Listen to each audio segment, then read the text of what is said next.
Thank you for watching Safe Haven Radio. Today, we're going to explore something deeply important: how to rise from the depths of despair using evidence-based neuroscience methods. I know many of you watching may be feeling like life has lost its meaning, that the darkness seems impenetrable, and hope feels impossibly distant. Let's explore this together today, at your own pace, with no judgment and complete understanding. I want you to know that what you're experiencing is real, valid, and more common than you might think. Recent research shows that approximately 3.4 billion people worldwide experience neurological or psychological challenges at some point in their lives. You're not broken, you're not weak, and most importantly, you're not alone. The feelings of despair you're experiencing are actually your brain's way of signaling that something needs to change, and remarkably, your brain retains the capacity to make those changes even in the darkest moments. Today's information comes from cutting-edge neuroscience research that may help you understand what's happening in your brain and, more importantly, what you can do about it. Please remember that while these methods are scientifically validated, they're not a replacement for professional support if you need it. If you're having thoughts of self-harm or your symptoms are severe, please reach out to a mental health professional or crisis helpline immediately. There's no shame in seeking help. It's actually one of the bravest things you can do. The scientific evidence I'm about to share with you is both fascinating and hopeful. A major research institution's 2024 study revealed something remarkable about neuroplasticity, your brain's ability to reorganize and form new neural connections. Even during severe depression and despair, this capacity remains intact. The research examined brain scans of individuals experiencing profound hopelessness and found that while certain areas showed reduced activity, the fundamental mechanisms for change were still present and waiting to be activated.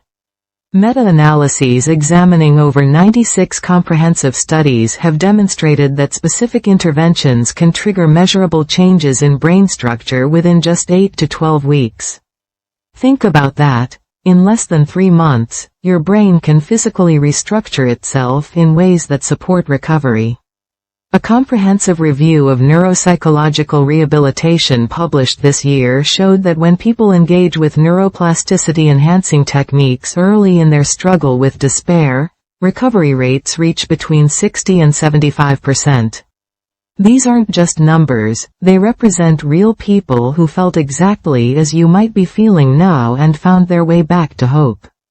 Recent brain imaging studies have identified that chronic despair correlates with reduced activity in the dorsolateral prefrontal cortex, the part of your brain responsible for executive function, planning, and emotional regulation.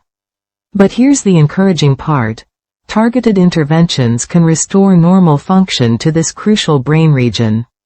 Research published in 2024 found that combining behavioral activation techniques with neuroplasticity-enhancing methods increased recovery rates by 47% compared to traditional approaches alone. The researchers were genuinely surprised by how effective these combined approaches were.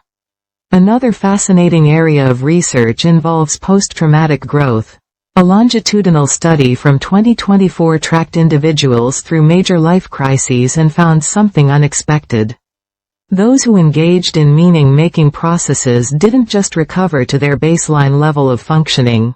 Many actually showed enhanced psychological functioning beyond where they started. The study found that participants using evidence-based neuroplasticity interventions showed increased gamma oscillations in their brain activity.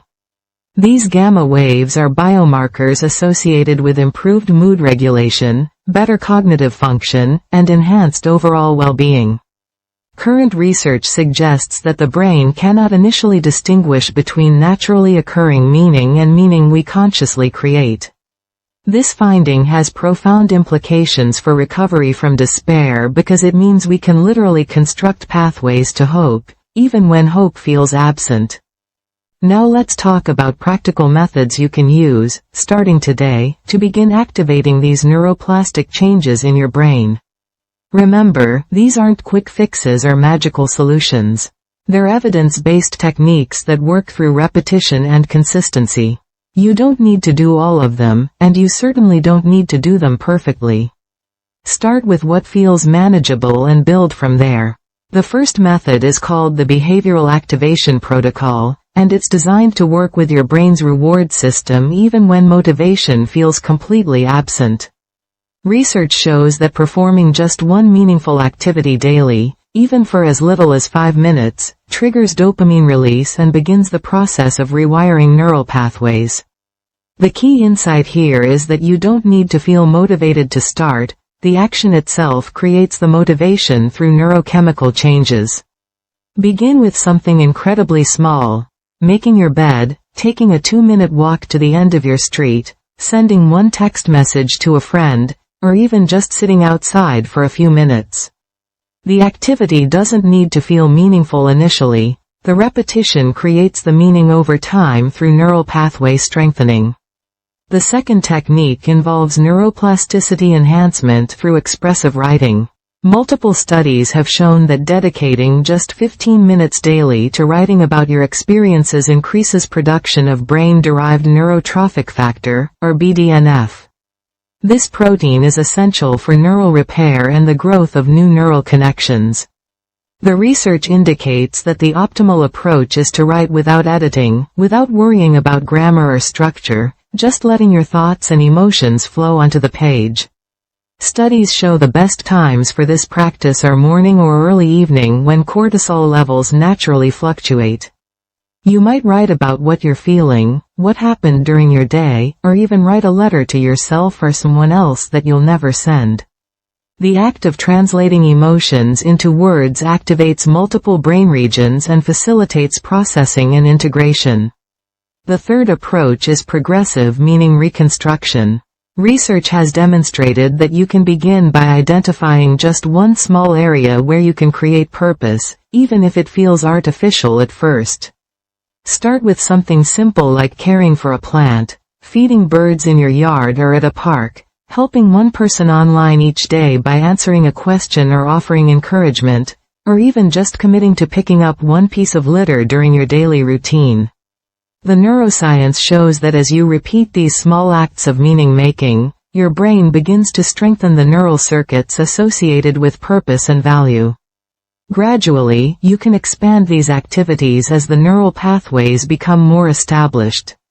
The fourth method is the cognitive recalibration technique, which leverages your brain's metacognitive abilities. Practice recognizing and labeling thoughts as products of your current brain state rather than absolute truths. When your mind produces the thought, "Life is hopeless," try reframing it as, "My brain is producing despair thoughts right now."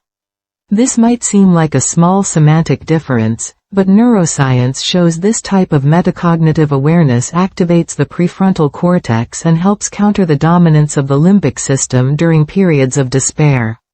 This psychological distance allows you to observe your thoughts without being completely consumed by them. The fifth technique addresses social connection through what researchers call micro-dosing social contact. Isolation reinforces despair circuits in the brain, but research indicates that even brief, low-intensity social contact triggers oxytocin release and begins rebuilding social neural networks. This doesn't mean you need to suddenly become social or force yourself into overwhelming situations. Start with one small connection daily.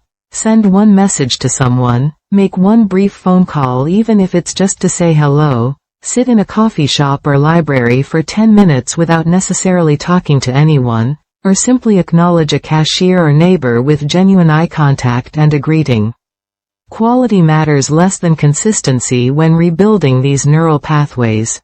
It's important to understand that these methods work through gradual, cumulative effects. Your brain doesn't transform overnight, but every small action you take is literally reshaping your neural architecture. Some days will feel harder than others, and that's completely normal. Progress isn't linear, and setbacks don't erase the neural changes you've already created. To summarize what we've discussed today, first, neuroplasticity remains fully active even in the deepest moments of despair, meaning change is always biologically possible. Second, small behavioral microactions can trigger measurable and significant brain changes over time. Third, expressive writing for just 15 minutes daily enhances neural repair factor production. Fourth, meaning you consciously create becomes neurologically real through repetition and neural pathway strengthening. Fifth, metacognitive labeling of thoughts activates prefrontal recovery circuits that counter despair. Sixth, brief, consistent social contact gradually rebuilds your brain's connection neural pathways. Your brain's capacity for change hasn't abandoned you, it's there, waiting to be activated through these evidence-based methods. You don't need to feel ready, you don't need to feel hopeful, you just need to start with one tiny step. Choose just one technique from what we've discussed today and commit to trying it for the next week. Remember, neuroscience confirms that your brain will begin adapting immediately, even if you don't feel the changes right away. Recovery from despair isn't about suddenly feeling better or having an epiphany that changes everything. It's about triggering the biological mechanisms that make feeling better gradually more possible. Every small action you take is a vote for your future self, a small investment in neural changes that compound over time. You deserve compassion, especially from yourself, as you navigate this difficult journey. Take your time, go at your own pace, and remember that seeking professional help is always an option and often an important part of the recovery process. If today's content provided any support or comfort, please consider hitting the like button so others who might need this information can find it too. Subscribe to Safe Haven Radio to continue learning about mental health and evidence-based approaches to well-being. May your hearts feel a little lighter, and may you find the strength to take just one small step forward today. Thank you for listening to Safe Haven Radio, and remember, your brain is ready to change whenever you are.